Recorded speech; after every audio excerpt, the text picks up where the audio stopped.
안녕하십니까, 김병철 변호사입니다. 오늘은 헌법에 대해서 한번 이야기를 해보고자 합니다. 헌법은 아주 강한 매력이 있습니다. 그런데 제가 오늘 드리고 싶은 말씀은 이러한 매력이 어, 헌법 사기꾼들 이야기, 헌법 사기꾼들한테 엄청난 매력이 있는 그런 소재입니다. 그러니까 다시 말해서 법률을 이용해서 누군가를 속이고 또는 자기 주장을 합리화시키기 위한 그런 도구로서 헌법은 상당히 매력이 있습니다. 그래서 뭐 요즘 뭐 개그맨도 헌법 강의한다고 그러잖아요. 사실 그분이 얼마나 이제 헌법 공부를 하셨는지 모르겠지만 뭐 딱 봐도 좀 아닌 게 너무 느껴져서, 그래서 법 공부한 사람들이 헌법을 어떻게 바라보는지 그런 걸 좀 알려드리고 싶어서 이번 강의를 시작하도록 하겠습니다. 특히 이제 헌법에 이제 강한 그 하나하나 한번 그 매력, 그 원인을 한번 하나하나 짚어보겠습니다. 이제 헌법에 강한 매력의 원인이 있는데요. 그건 첫 번째가 이제 모든 법 위의 법이라는 걸로 했는데, 그러니까 두 가지 특징이 있습니다. 첫 번째, 첫 번째가 최상위법이라는 거예요. 그 최상위법이기 때문에 그 어떠한 법보다 강하다라는 것을 우선 사람들한테 어필할 수가 있어요. 이건 사실이긴 한데, 그 부분은 조금 더 해석하는 방법을 공부하시면 그렇지 않다는 것도 알 수 있으실 겁니다. 또 두 번째는 추상적입니다. 조문 자체가. 그렇기 때문에 자의적으로 해석할 가능성도 높고요. 그래서 강한 권위를 가지고 있는 무엇이 자의적 해석이 가능하다고 하면 이건 사기꾼들에게 아주 완벽한 조건을 갖춘 소재가 됩니다. 추상적이라서 해석이 모호한데 그 특지상 강한 권위까지 부여되어 있으니까요. 사기꾼들에게 이보다 더 좋은 소재는 없을 겁니다. 그럼 어떻게 사기치는지를 지금 이제 하나씩 한번 보도록 하겠습니다. 그래서 이번 크게 이제 세 가지로 하고 그 다음에 마지막으로 개헌 논의에 대해서 한번 해볼까 하는데, 이런 기망하는 방법들을 아셔야 돼요. 그래야 지금 최근에 논의되는 이 개헌 논의를 속지 않고 꾸준히 따라갈 수 있다라고 생각을 합니다. 그래서 이번 시간에는 요것만 해볼게요. 초급 기망. 기본권론에 대한 겁니다. 행복 추구권, 양심의 자유, 특히 이제 여기서 할 건 국민주권인데요. 국민주권. 국민주권을 마치 이제 기본권처럼 생각하는 사람들이 있어가지고 이 부분을 한번 집중적으로 한번 살펴보도록 하겠습니다. 그런 초급 기망, 그 사기꾼들이 이제 기본권 갖고 여러분들을 속이는 방법인데요. 그거에 대해서 한번 해보겠습니다. 들어가기 전에 이제 기본권이 뭔지, 그 기본권에 대한 내용이 어떤지 한번 보도록 하겠습니다. 기본권은 헌법의 핵심이라고 합니다. 이제 왜냐면 법률은 일반적으로 뭐뭐 하지 마라 이렇게 규정이 되어 있기 때문에 기본권을 제한하는 형식을 띠고 있습니다. 따라서 이를 제한하는 방식이 기본권 침해인 경우 이러한 법률을 위헌으로 효력을 없애는 겁니다. 결국 기본권이라는 것은 입법권의 제한, 한계를 이렇게 보여주는 그런 하나의 이제 베로미터가 되는 거죠. 그럼 이제 이런 기본권에 어떤 게 있느냐라고 했을 때, 이제 크게 그냥 뭐 논의의 편의를 위해서 제가 구별을 해봤는데, 그 학설상에 이렇게 절대적 기본권과 상대적 기본권이 있습니다. 그 절대적 기본권이라는 건 내심의 자유 같은 거죠. 뭐 예를 들어 양심의 자유. 이건 어떻게 제한이 불가능해요. 여러분 마음, 내가 이렇게 생각할 텐데 누가 내 생각을 바꿀 거예요? 이거는 절대 불가능하죠. 다음에 상대적 기본권은 정당한 이유가 있을 경우 또는 필요한 경우에 하나요. 자유와 권리의 본질적인 내용을 침해하지 않는 범위 내에서 법률로 제한이 가능합니다. 요게 핵심이에요. 그렇기 때문에 그 기본권의 성격별로 그 제한 정도를 다르게 판단합니다. 되셨죠?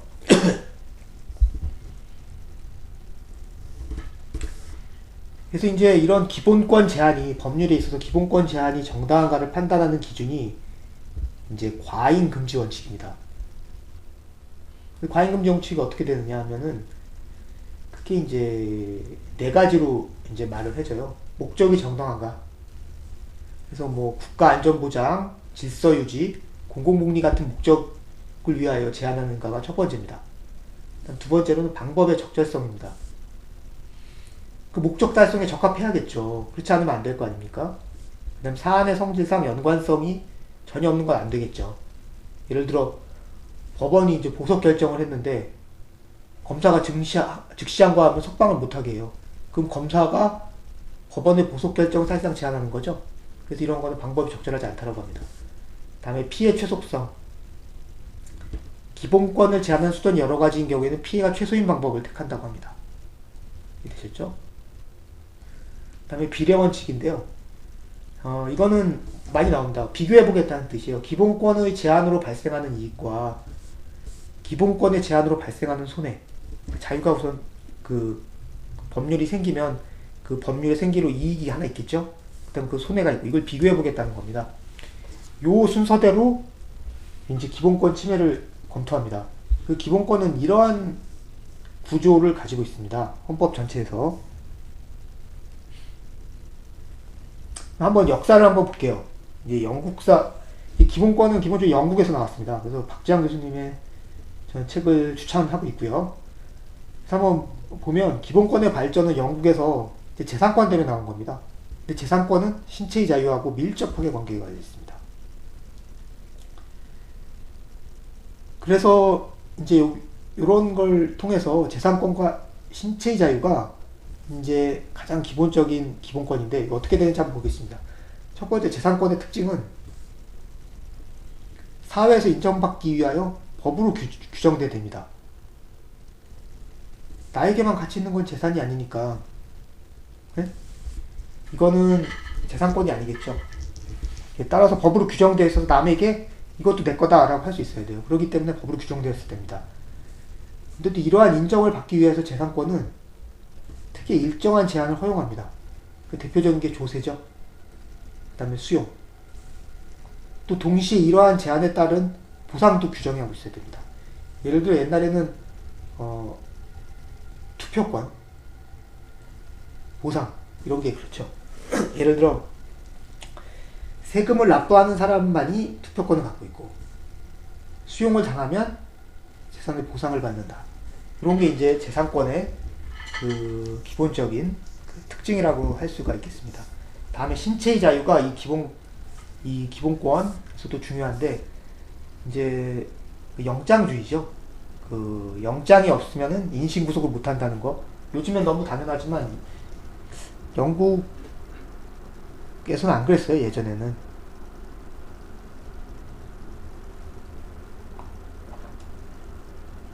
나는 이제 여기서 이제 이야기들이 나오는데, 이제 기망을 어떻게 하는지 개별 권리별로 한번 보도록 하겠습니다. 우선 첫 번째가 이제 행복 추구권입니다. 행복 추구권.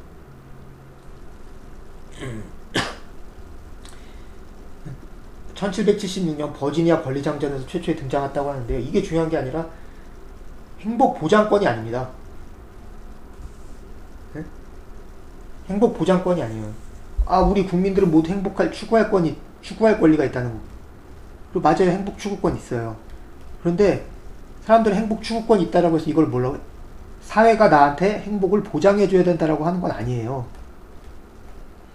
추구권이지 보장권이 아닙니다. 이게, 근데 사람들은 행복 추구권이 있다고 했을 때 뭐죠? 행복을 보장해야 될 것처럼 하죠. 그런 건 아니고요. 자기 행복을 추구할 권리가 있는데 이거에 대한 방해가 들어오는 걸 막아주는 이런 의미입니다. 그래서 이제 쟁점이 있는데, 학설이 있는데 구체적 권리인지 여부에 대해 학설이 대립합니다. 그래서 뭐 행복 추구권을 통해서 구체적 기본권을 도출할 수 있느냐 뭐 이런 건데, 포괄적 권리로서 이해 침해를 이유로 헌법소송이 불가능하다는 경우도 있고요. 구체적 권리로서 이해 침해를 이유로 헌법소송은 가능하다는 경우도 있습니다. 헌법재판소 같은 경우는 포괄적 권리로 보는 경우도 있고 구체적 권리로 보는 경우도 있고 막 그래요. 그때는 핵심은 이걸 뭐 내가 행복 추구권이 있다고 해서 행복을 보장받아야 된다는 건 아닙니다. 누가 내 행복을 방해하면 그거에 대해서 이의를 제기할 수 있다 또는 제거할 수 있다 이 정도의 의미입니다. 다음 두 번째는 양심의 자유입니다. 양심의 자유는 그 소위 뭐 양심적 병역 거부 때문에 나오는 건데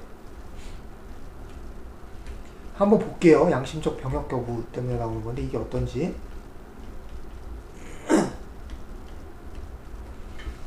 양심의 자유인데 양심 형성의 자유입니다. 양심의 자유는 두 가지가 있는데 두 가지가 있습니다. 종류가. 첫 번째가 양심 형성의 자유입니다. 이건 제한 불가능합니다. 그렇죠. 내 안에 내심, 그 내심의 자유예요. 아까 전에 절대적 자유죠. 절대적 기본권입니다.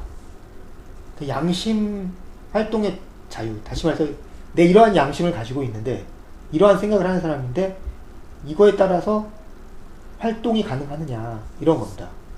이런 건 제한 가능하고 상대적 기본권입니다.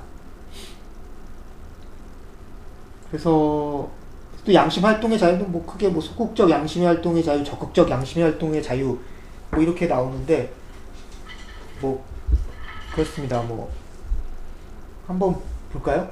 그 뭐뭐 하지 않도록 강제받지 않도록 하는 게 이제 소극적 양심의 활동이고 내가 이러한 양심이 있어 이렇게 해야겠다. 이건 당연히 제한 가능한데 이거에 대해서 좀 문제가 있는 거예요. 대표적인 게 양심을 표명하도록 강제받지 않을 자유입니다. 뭐 예를 들어 이런 거죠. 통진당 의원들이 종북인지 여부에 대하여 침묵할 자유. 당신들한테 물어봤어요. 이제 해산되고 없지만 통진당 의원님들 당신 종북이십니까? 라고 했을 때 통진당 의원님들이 그냥 침묵할 자유가 있습니다. 예? 근데 이제 뭐 국회의원이 그렇게 하는 거는 좀 아니죠. 국민의 대표로서 그렇게 하는 거는. 그렇기 때문에 이 사람이 자유하고 국회의원의 의무하고 한번 비교해 볼 문제는 있을 것 같습니다. 다음에 이제 여기서 문제가 됩니다. 양심에 반하는 행동을 강제받지 않을 자유가 여기에 또 포함됩니다. 그러니까 대표적으로 양심적 병역 거부죠.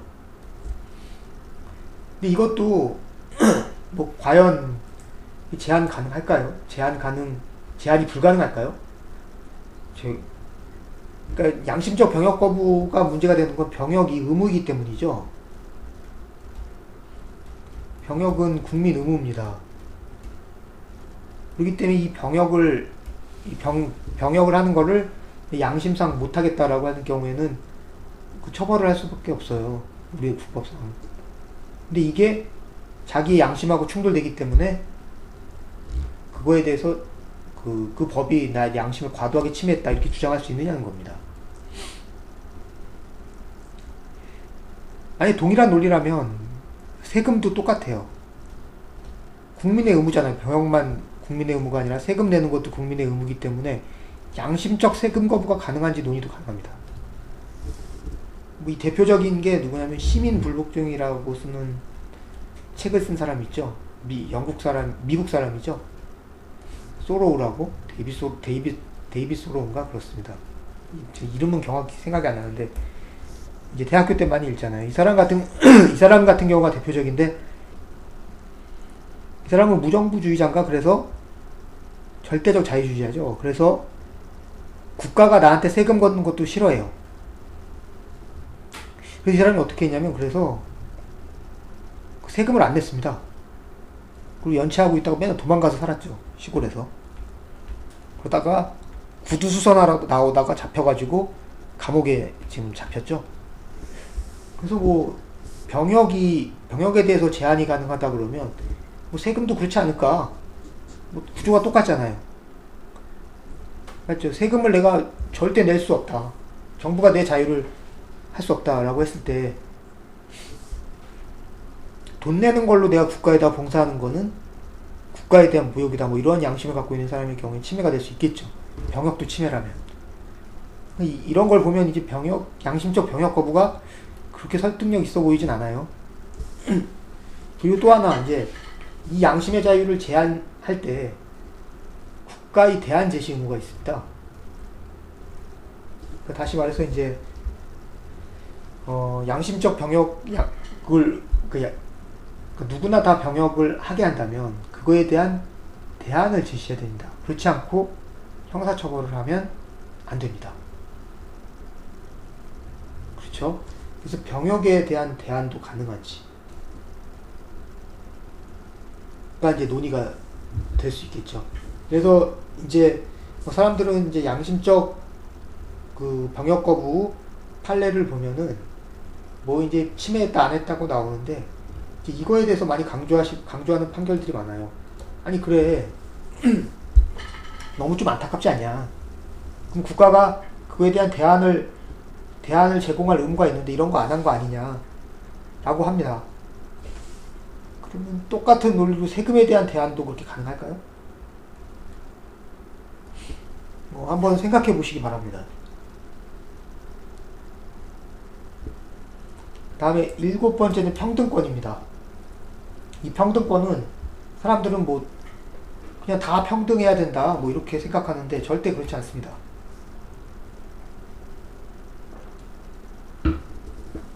이거는 법 앞의 평등을 말하는 겁니다. 법 앞의 평등. 그러니까 다시 말해서 그 법 앞에서 누구나 평등해야 돼요. 그래서 우리나라 어떻게 되죠? 재벌도 감옥 가고 대통령도 감옥 가죠. 그런데 사람들은 그냥 그래서 이걸 보면 저는 법 앞의 평등은 지켜지고 있다 이렇게 생각을 하는데 뭐 법 앞에 평등하지 않다라고 주장하는 사람도 많죠. 제가 볼 때 이건 정치적 레토릭입니다. 평등은 하죠.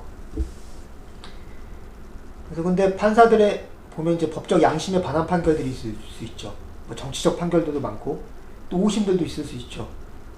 이런 거가 이제 사법부의 문제인데 뭐 법 앞에 평등이 없다 이런 거는 좀 아닌 것 같아요. 이런 것과 법 앞에 평등은 좀 구별돼야 된다는 게 제 생각입니다. 그 다음에 이 평등권 같은 경우는 제한시 심사 척도가 조금 다릅니다. 그래서 이제 예를 들어 자의금지 원칙 완화된 심사 기준을 하는 경우가 있고요. 비례 원칙, 엄격한 심사의 기준이 있는 경우가 있습니다.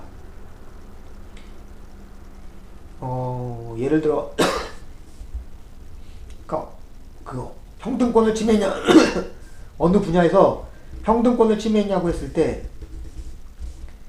헌법에서 명시적으로 차별을 금지한 경우에는 요걸로 갑니다. 그렇지 않은 경우에는 자의금지 원칙으로 가죠. 그러니까 이럴 경우는 어떻게 됐어요? 평등권 침해 아니라고 나오는 경우가 많겠죠. 비례심사로 가면 이건 침해라는 경우가 많을 거고. 대표적인 게 군 가산점입니다. 군 가산점에서 이걸로 봤어요. 비례원칙으로. 왜? 남녀 문제니까. 그래서 2년 비례원칙 적용해서 위헌 결정을 때려버렸습니다. 그런데 비례원칙 엄격한 심사를 하는데 좋습니다. 2년 군대 안 가는 것하고 2년 군대 가고 가산점 받는 것하고 어디가 더 커요? 이거죠. 그렇죠. 보통 군대 안 가려고 어느 정치인은 손가락까지 자르잖아요. 이런 거 생각해보면 이게 더 2년 군대 안 가는 게 더 크죠. 근데 뭐 가산점 받는 게 그렇게 이렇게 엄격한 심사 기준을 통해서 할 건가? 라는 거는 좀 솔직히 의문입니다. 다음에 이제 8번째 이제 제가 하고 싶은 말씀 국민주권입니다. 이제 사회꾼들이 제일 많이 팔아먹는 거죠. 국민주권. 이번 강의의 주제이기도 한데요. 헌법 제1조를 따라와서 이제 이런 얘기를 합니다. 제1조 한번 읽어볼게요. 대한민국은 민주공화국이다. 대한민국의 주권은 국민에게 있고 모든 권력은 국민으로부터 나온다. 그러니까 이게 뭐예요? 딱 이거 근데 국민 왕이네. 국민 킹, 무소불위, 권력자 이렇게 되는 거네요. 이거니까 국민 마음대로 해도 좋다. 결론이. 마음대로 해야 된다. 국민이 원하는 대로. 그게 뭐 마음대로죠. 실제로는 뭐죠? 일부 정치가들 또는 언론들이 심어놓은 그거를 국민의 생각으로 하고 이용하고 있죠. 그렇기 때문에 이런 국민 주권을 침해하는 무슨 행동을 하면 뭐 큰일 난다 뭐 이런 식으로 얘기를 하는데, 그럼 한번 봅시다 한번. 첫 번째, 국민 주권이, 그러니까 이러한 논리들은 기본적으로 국민 주권을 기본권이라고 보는 관점이에요. 기본권으로. 근데 국민 주권은 포퓰러 수버리니티입니다. 기본권은 라이트고요. 그래서 이 두 개는 다른 거예요. 본질적으로. 이게 말이 이제 한자어로 권이라는 게 같이 들어서 비슷하게 쓰는 건데 틀린 겁니다. 그래서 이제 사기꾼들이 이런 생각을 하겠죠. 국민 주권의 권자하고 기본권의 권자하고, 야 비슷한데 같은 권자인데 국민 주권도 기본권처럼 해보면 어떨까 생각을 한 겁니다. 그래서 이런 생각을 했겠죠. 국민은 권력이라는 주권을 갖고 있다. 근데 이거 왜 침해? 이런 식입니다. 근데 그럴까요? 근데 헌법교과서 어디를 찾아봐도 국민 주권은 그냥 통치구조 원리입니다. 다시 말해서 기본권이 국민 주권으로부터 나오는 게 아니에요. 기본권의 법원으로는 보통 이제 천부인권, 법정권, 국민에게 누린 권리 등 여러 주장이 있긴 한데, 이게 국민 주권 때문에 내가 기본권을 갖고 있다 이렇게 볼 수 있는 건 아닙니다. 그래서 이걸 한번 이제 사기꾼들 생각하고 국민 주권 생각을 한번 이렇게 비교를 해봤습니다. 이제 사기꾼들 생각이 이런 거예요. 국민 주권은 기본권으로서 권리이다. 이렇게 생각을 합니다. 그럼 어떻게 되죠? 나는 권력도 만들어내는 주권이라는 기본권을 가진 국민인데 누구든지 나의 기본권을 침해하는 것은 위헌이다. 이렇게 됩니다. 그 다음 어떻게 되죠? 따라서 나는 비록 선거로 선출되진 않았지만 국민 주권이라는 기본권을 가진 자이므로 선거로 선출된 자가 권력을 이용해 나의 기본권 침해를 할 수 없어. 어떤 개그맨 생각이죠.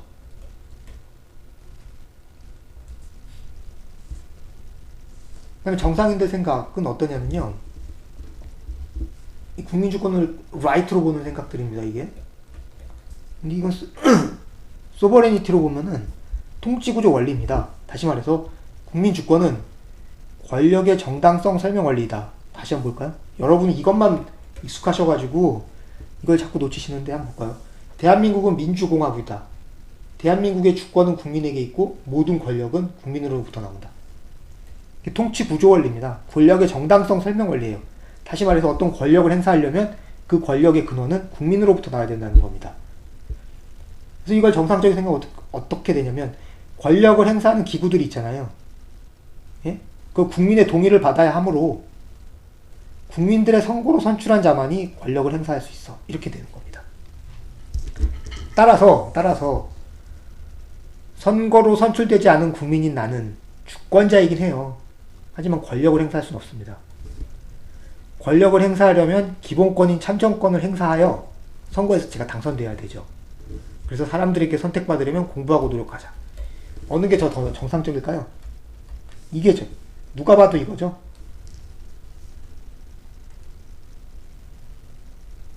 다시 한번 이걸 정리해보면 이제 사기꾼들의 이제 초급 기망들의 핵심인데, 국민주권은 통치구조의 원리인 국민주권을 마치 국민의 기본권인 양만 그냥 취급을 합니다. 여기가 이제 기망의 이런 방식이 이제 기망 방식이죠. 그런데 보면은 권력과 기본권은 서로 반대 방향입니다. 근데 이를 같은 것처럼 취급하는 오류가 있어요. 다시 말해서 권력이 작용을 이렇게 하죠. 그러면 기본권은 어떻게 돼요? 그런 권력을 이제 방어하는 내용입니다. 그렇죠? 그래서 이 권력의 구성 권리 중 하나가 국민주권이라는 거예요. 그래서 아까 전처럼 해석해야 되는 거고. 결과는 첫 번째 이제 한번 보겠습니다. 국민주권에 대해서. 이제 오류일 첫 번째 촛불혁명이라는 게 있죠. 국민주권을 기본권 관점에서 바라보면 합헌입니다. 주권자인 국민이 자신이 가지고 있는 권력인 국민주권이라는 기본권으로 선거로 당선된 국회의원, 대통령의 권력을 무력화시키는 건 당연하다는 거예요. 기본권 관점에서 보면. 많이 보던 촛불혁명 논리잖아요. 근데 통치 원리에서 보면 이거는 위헌인 소지예요. 왜냐하면 주권자인 국민이 촛불을 들고 권력을 장악하는 거는 선거를 통한 권력 취득이 아니잖아요. 위헌이에요. 그러므로 촛불을 다시 말해서 촛불을 이용하면 선거로 당선제도 끌어낼 수 있다는 것이므로 국민주권 원리에 반합니다.